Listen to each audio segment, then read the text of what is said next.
just going to a parent visit in a psychiatric hospital for your child, watching the other families around, living things that never even crossed your mind in a million years that people had to live this, ever.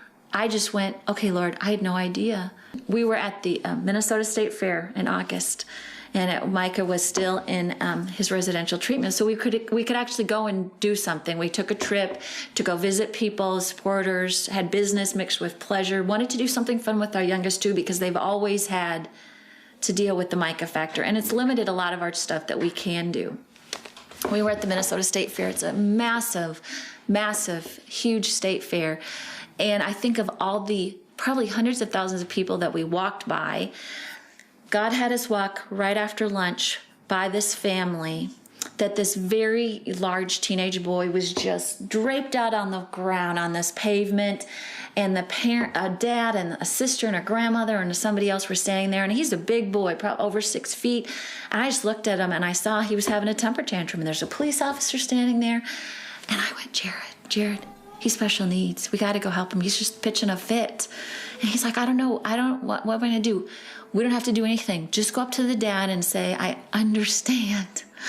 And ask, do you need any help? And, we hesitated. We went right up because we saw the policeman. We think, okay, this policeman does not understand the situation. Jared walks over to the guy and he asks, just puts his hand on the man's shoulder, and he said his special needs. And he said, yeah. He's hungry. He just dropped down to the ground because he's hungry. He wanted to eat right then. And Jared just said, you know what? We understand. I asked, what's his name? Ben. Okay. I just got in front of the policeman. I didn't even really notice the policeman, perfectly honest. I just got in front of the policeman, and by this time Ben had sat up, and he's a big guy, and I just touched his arm, and I just thought of Micah. I said, Lord, I'd want someone to help us when we were having problems with Micah. I said, Ben. He just looked at me and I said, I heard you're hungry. Do you want to go get something to eat? Now, we're surrounded by food. It's not going to be difficult to meet his needs. He goes, I want a cheeseburger and French fries. I said, okay, I see one right there. And his family, which we carry that load, we carry that burden too, they just immediate relief that somebody was there to help him, because everybody else, thousands of people, walk by and stare at you.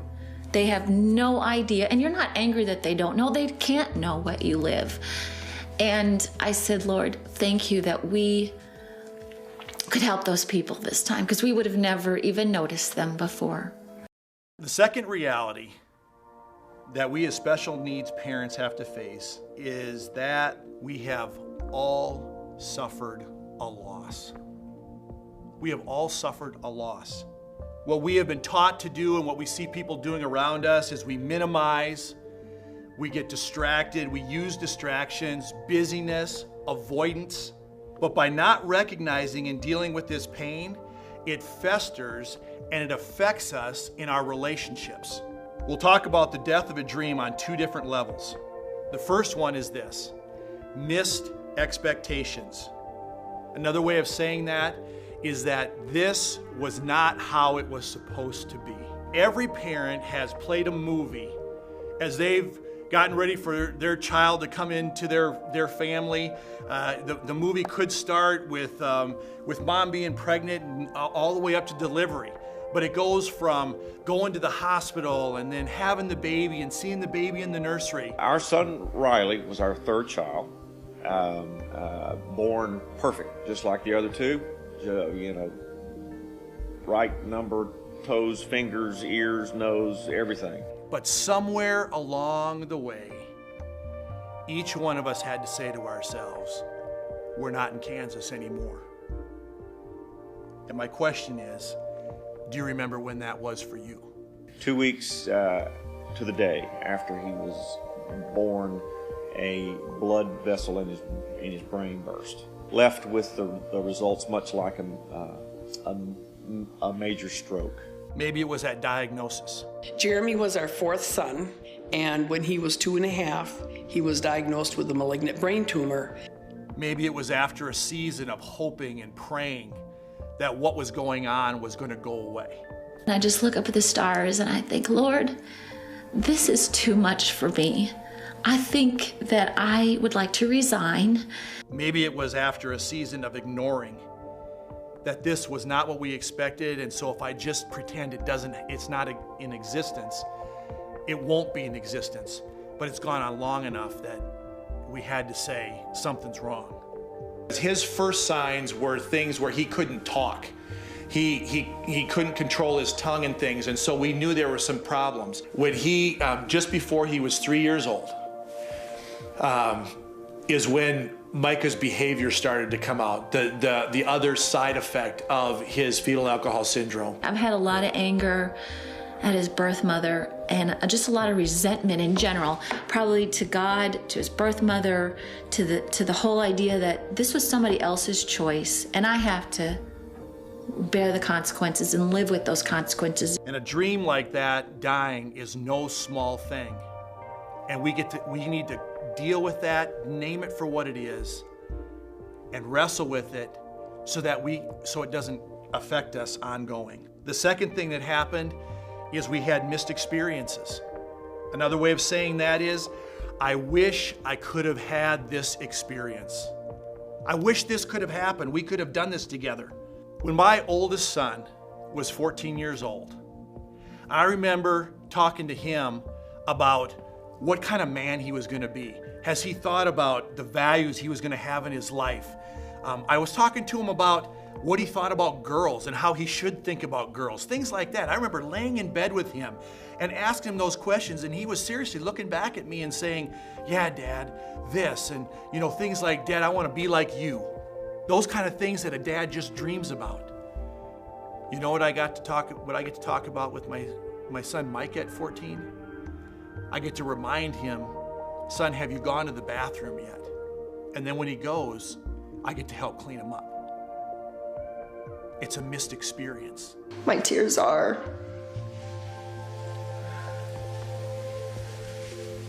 selfishness.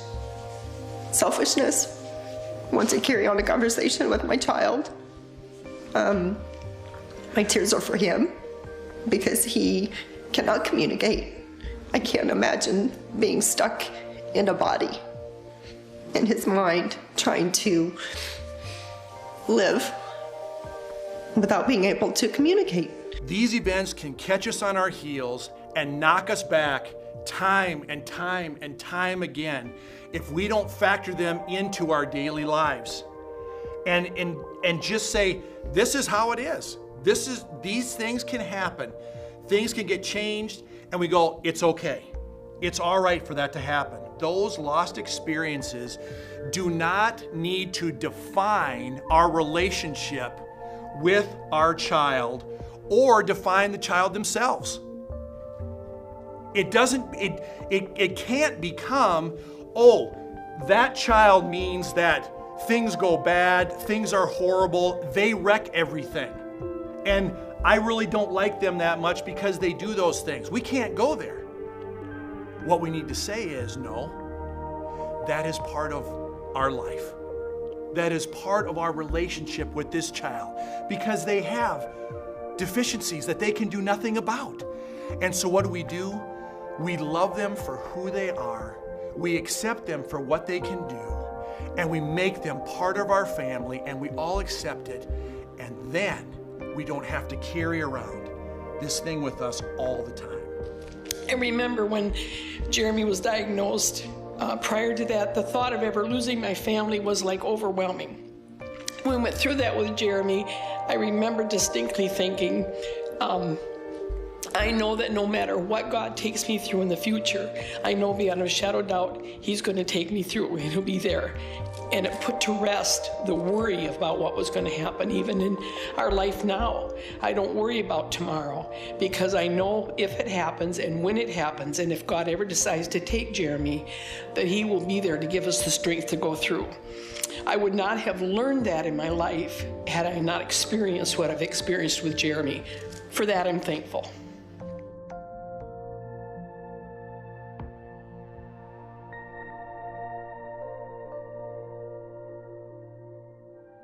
I rarely think about my family as I grew up in a family with a special needs kid because my brother, his needs are so different than my son's needs And it's totally different living with them. So I don't think of it that way. When I look at my family now, I'm getting together, and now I've got my mom and dad who are 70 years old, who have a 41-year-old son that still lives with them and always will until they're incapable of taking care of him. He was 10 years old when the reality first hit me. I remember I was flying to Arizona, and I realized we could have Jeremy with us for long term, and we may never have an empty nest at home.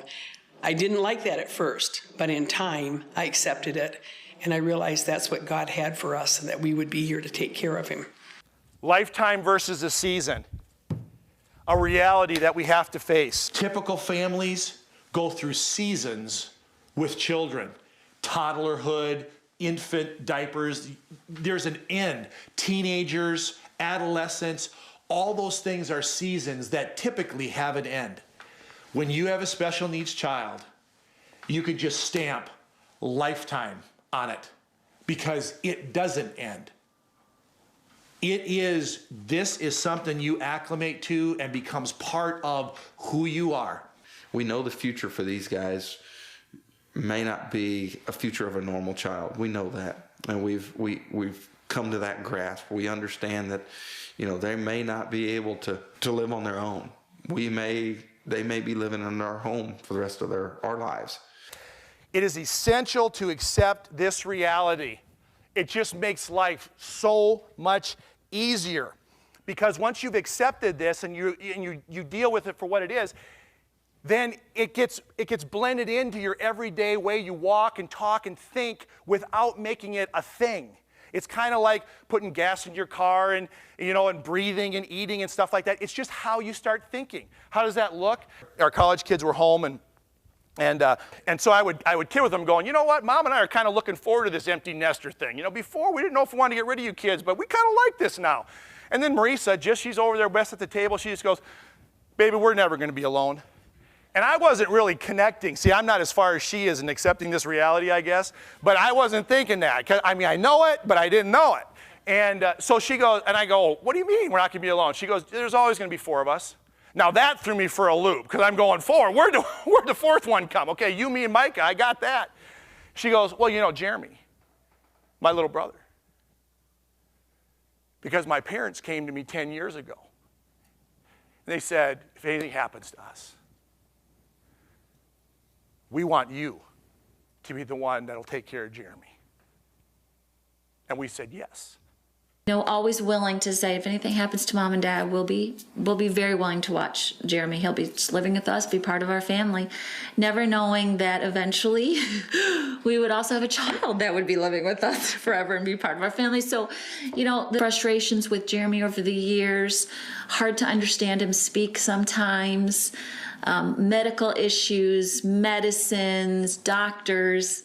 God was just giving me a glimpse of prepping me for another child that I was going to have to watch. And I realized, this is my brother-in-law who's not even genetically related to me. And here's a child I've adopted that's not genetically related to me. And here I'm going to be the caretaker. And I'm like, Lord, you know what? That's great. That is exactly what you've designed me for. And I'll be excited. Now, there'll probably be days when the two of them don't get along, but I'm honored to have that chance to be able to have a part of my brother-in-law's life. So my wife had so accepted the reality of a lifetime that even in me just kind of throwing out a cliche for conversation, corrected me and said, no, there'll be 4 of us. We're not empty nesters, never will be.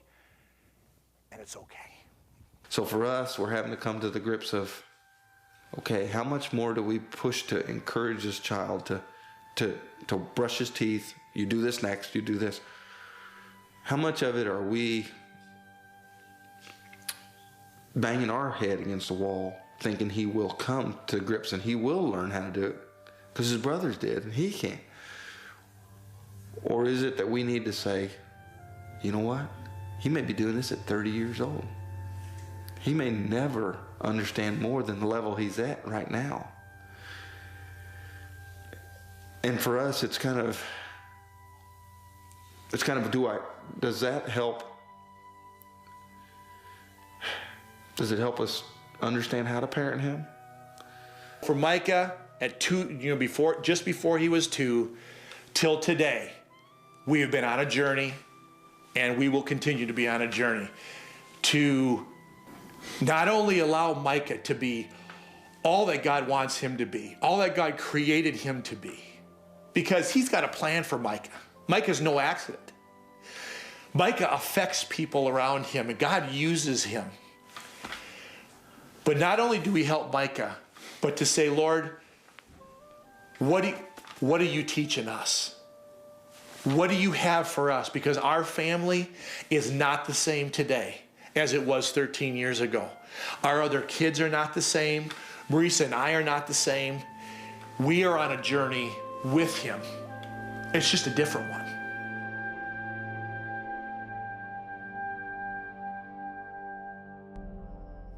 When you think about conflict,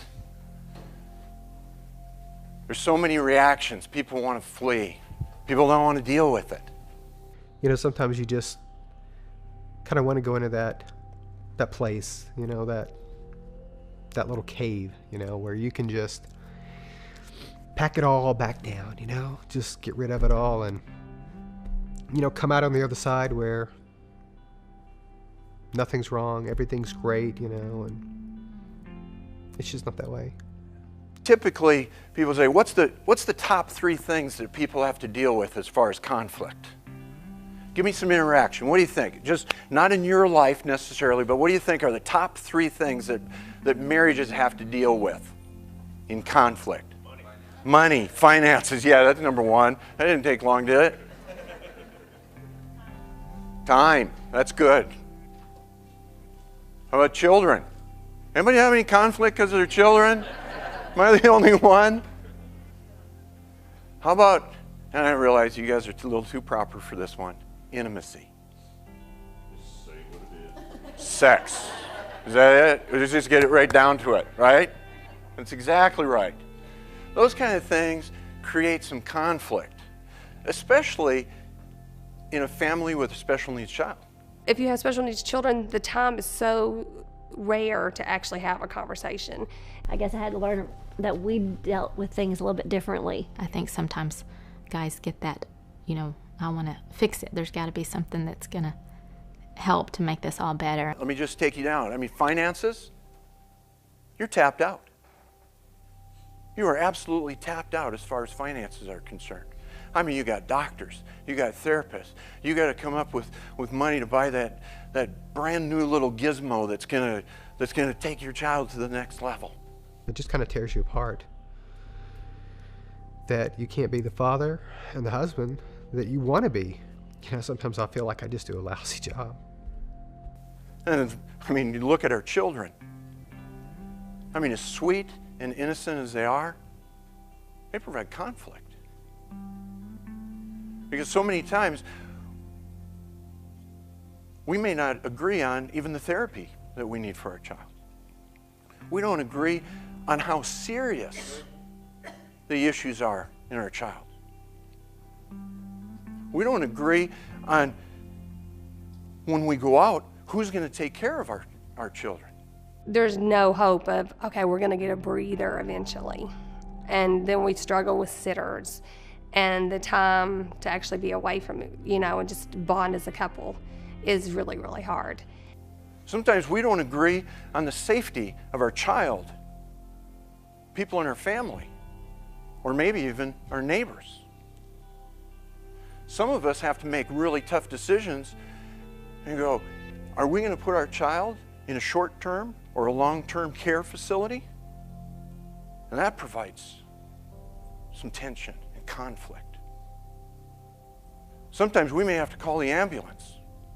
There's probably some people in here that maybe have had to call the police to intervene. There's conflict.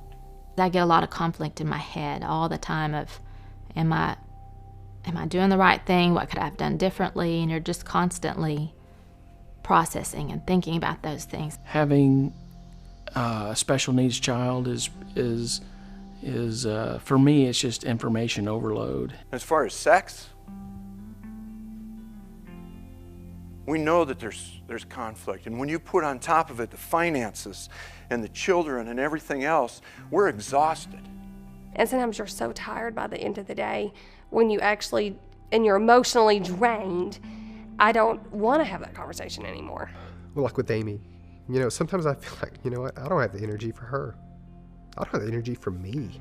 I'd rather turn on the TV and just sit there and zone out and not think about anything that is really relevant to my life. Since we know we have conflict, it's inevitable. It's in our lives. What do you do with it? What we're going to do is teach you a method, a process. And I know sometimes for some of you that even provides conflict. But what it is, we're going to give you a common language so that you can take the issues that you have and be able to take it to conflict resolution. Let's break down conflict resolution, kind of the anatomy of conflict resolution. It's going to be broken down into 3 parts. You got conflict, confrontation, and forgiveness. If that was a sentence, conflict would be the noun. Conflict is the thing. So many times we think that's the thing that we have conflict. There's the run-in. We have to deal with something there. No, what I'm saying is that's the issue. Confrontation, that's the part that most people fear and run from. That's the time where most people say, I don't want any part of that.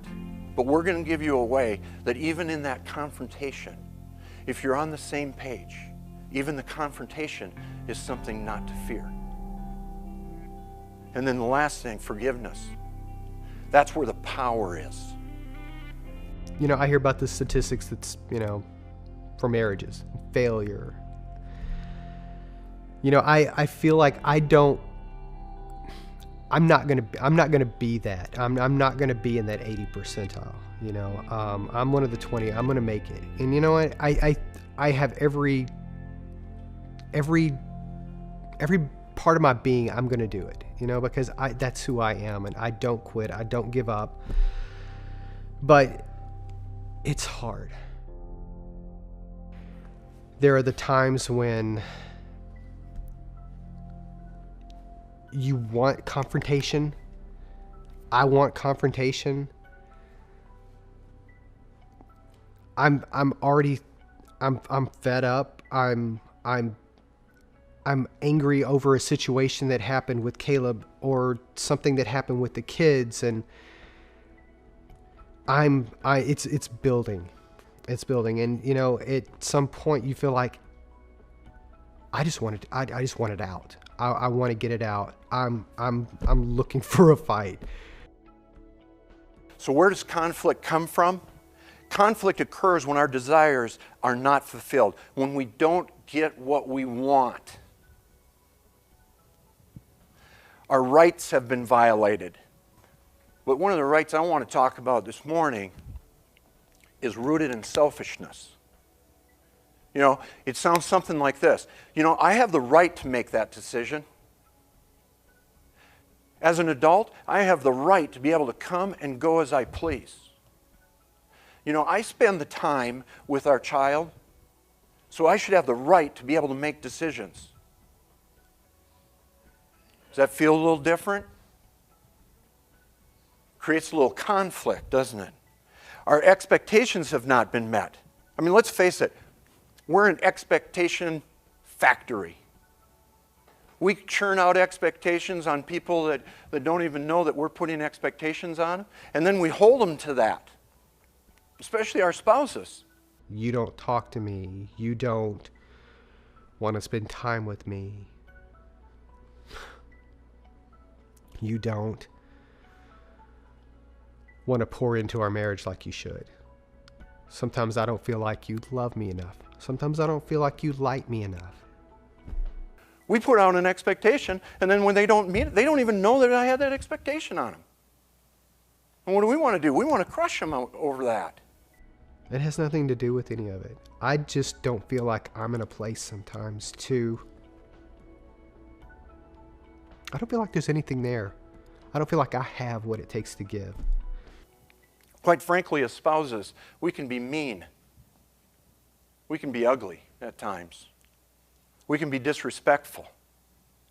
Sometimes even our children. When our children disobey, we take that as they're disrespecting us, instead of just acting like we do. Or when we're exhausted and we've had a tough day and our children are acting up, what do we tend to do? We tend to take it out on our spouse rather than looking at the issue that's really there. We got to be good at finding that issue. In our house, it's really, if Caleb's not happy, nobody's happy, because he sort of kind of rules the barometer of stress in our home. I will think, oh my goodness, my patience is amazing today. I cannot believe I've been this patient with him. And then all of a sudden, one of my typical children will walk in and do one thing, and I just explode on them. The guilt that ends up coming out of, that I end up having, because I end up taking so much of my stress out on them or my husband, when it's really and truly my child with autism that's stressing me out. And then our unfulfilled desires may result in anger. We've had knockdown dragouts, and we've had those moments where you say bad and hurtful things. Anger and a right response cannot be together. You got to be able to get rid of one of those. And obviously, you got to get rid of the anger. But once you leave and once these things have been said, you walk away and you're like, why did I say that? I don't mean any of that. Our unfulfilled desires lead to fighting and quarreling. And you know, some of this stuff starts to feel an awful lot like theology. It starts to get really heavy. And when that happens in my life, a lot of times what I want to do is I want to try to reach out and listen to some of our great theologians of today. So often I'll get in the car, I'll turn on the radio, and I'll turn to the local country station. Let me read you some lyrics from Terry Clark. It says, I just want to be mad. Last night we went to bed not talking because we already said too much. I faced the wall, you faced the window. Bound and determined not to touch. We've been married 7 years now. Some days it feels like 21. I'm still mad at you this morning. Coffee's ready if you want some. I've been up since 5, thinking about me and you. And I've got to tell you the conclusion I've come to. I'll never leave. I'll never stray. My love for you will never change. And for the most part, Amy and I are a great team. We take on the world. We have taken on the world. We've had a lot of struggles, from the infertility to our son with autism, having 3 typical kids, having a son with autism and 3 typical kids, and how that works out. But I ain't ready to make up or get around to that. But I think I'm right. I think you're wrong. I'll probably give in before long. Please don't make me smile. I just want to be mad for a while. It's never easy. There's never a day in our life that doesn't have an enormous amount of stress. I'm going to leave for work without a goodbye kiss. But as I'm driving off, just remember this. I'll never leave. I'll never stray. My love for you will never change. For conflict to be resolved, both husband and wife must be committed to oneness. I want to be that loving husband for you. I want to be there for you because we're in this together. This is us against them. And if I'm fighting with you, I'm fighting myself.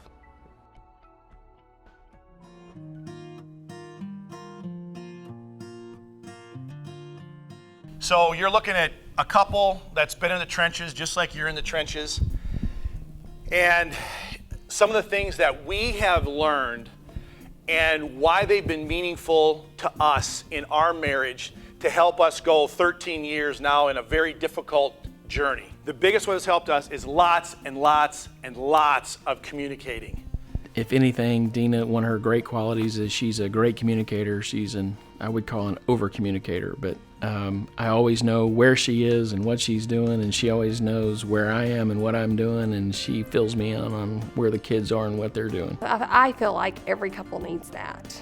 Probably even if you don't have special needs children, but if you have special needs children, the time is so rare to actually have a conversation. I am very much of an introvert, an internal processor. I want to think through. I am not going to confront you and get in your face and have all this passion, and kind of the opposite of my wonderful husband. I mean, it's definitely a struggle for me to not try to take it on and not try to handle it all myself and listen to what others have to say on things that would be helpful to do and their thoughts. So it has been a journey, especially in light of Micah, who takes ordinary issues that we all have and multiply by 100, and you've got some bigger issues. And so I want to kind of process, and he wants to sit down and tear it apart and confront it and let's just go in it. And I'm thinking, wait, I can't do it like that. I don't want to do it like that. I'm not designed to do it like that. But what we've learned is that there's give and take. Mine's not right and his wrong. It's just how we're designed. I became the expert. I guess John trusted my opinion on that. But he will stand up on for what he thinks, and I guess it's give and take a little bit, but we've worked together. Lots of praying, lots of talking, and a lot of trust, I guess is what it is. So I have to give a little bit and realize I've got to think on my feet a little faster, process a little faster, tell him I'm going to think about that, and not feel like it's sucking me dry. We go out on dates sometimes, and now I know what men feel like sometimes, because it's, and I'm like, okay, What? Jared, could you, a typical guy? Could you just, our code is, could you BL it for me? Could you just bottom line it for me? Because I'm so lost in what he says, I don't even know what we just talked about. But it's also good. Here's a rule I think has worked really well for us, is I'll spill it out, I want to deal with it right away. An extrovert, kind of a guy who wants to let it go, you have to give yourself kind of a time limit sometimes to say, I have to wait this long before I get to let it go. And someone who processes, you got to give yourself a time limit that you have to interact after a certain period of time, otherwise it'll go on forever. You see what I'm saying?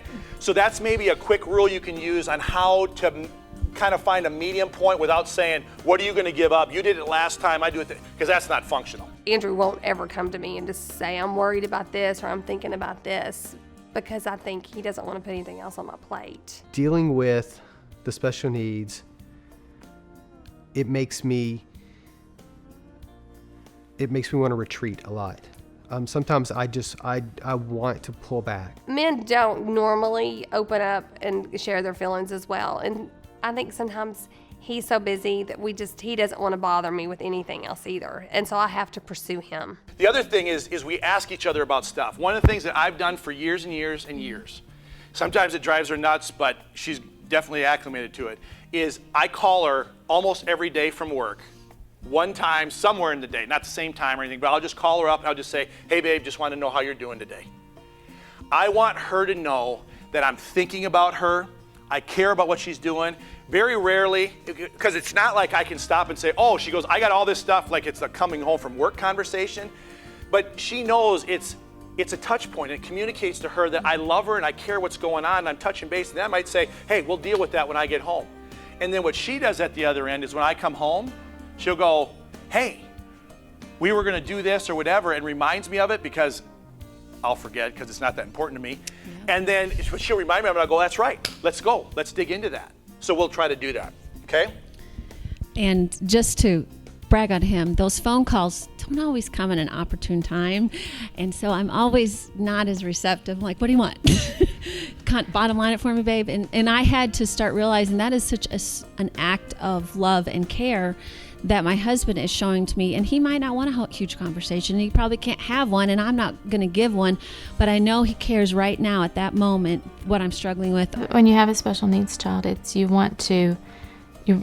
think for a lot of people, you want to handle it, at least for me, you want to try to handle it all yourself. You think you've got it down, you've got how it all works, what can make it better, how can you handle this when they do this is how you fix it.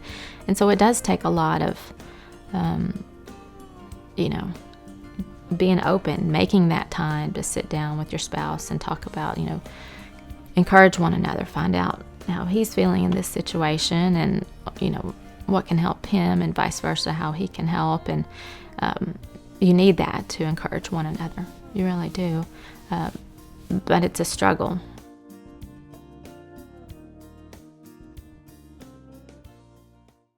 If my child is having a tantrum in the store, it's not because I didn't buy him a toy. It's because he is frustrated and he cannot form his thoughts into words and speak them to me like a typical child. And I cannot read his mind. And therefore he is throwing himself on the floor. He's screaming at the top of his lungs. His dad's carrying him out of the store, and people are wondering, what are you doing to your child? Or what are you not doing to your child? Others have to live our whole reality in a moment, in a conversation, in a lunch. You cannot understand it unless you live it, or else you're very close to it. We've lived it a moment at a time, a day at a time, a month at a time. Years have evolved over the story that we tell them. I would say when we're out in public and things are falling apart, the boys are crumbling and we're having tantrums. Because the boys do not wear shirts that say, I'm autistic. Mom doesn't have a shirt that says, my kids are autistic. I don't, I'm doing my best to discipline. It is hard to have the people stare. So when people come to you and you're looking for empathy or sympathy, or you're sharing what their day's been like, or you're trying to explain to them what happened with the special ed system at school and all that kind of stuff, and they're just not getting it, and you're so frustrated, and you get discouraged, and you feel hopeless, and you're going, nobody cares, and you start inferring things into what they're thinking. I'm going, guys, give them some grace. Probably with maturity, and as I've gotten older, as a mom, I do not worry about what other people think. And, people can ask questions, and I'm more than willing to share our story. The reason I want us to consider letting it go is for this. Our pain in that doesn't change their perception at all. We're the only ones hurting it. I wanted to appear like I had it all together. I don't have it all together. I don't have it all together. I don't know what I'm doing some days. And for better lack of words, I don't care. I don't care. People cannot see into our lives. And if people were to ask if I had the chance, I would definitely share them. The ins and outs, the positives and negatives of having a special needs child. Does that make sense?